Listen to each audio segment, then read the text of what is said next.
शिवाजी महाराज आहेत ना धर्माभिमानी होते बरं, धर्मांध नव्हते. औरंगजेब हा धर्मांध होता पण धर्माभिमानी नव्हता.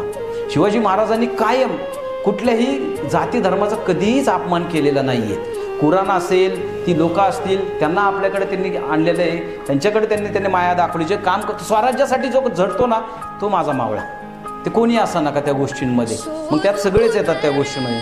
तर ही गोष्ट लक्षात ठेवायची की अंधश्रद्धेला पायबंद. महाराजांनी सांगितलं माझं स्वराज्य जिथं आहे ना तिथं अंधश्रद्धा नको आहे मला. ते जोगी फकीर, कोंबडा काप, बकरी काप आणि तुला मसोबा पावल असलं मला नको आहे माझ्या स्वराज्यामध्ये.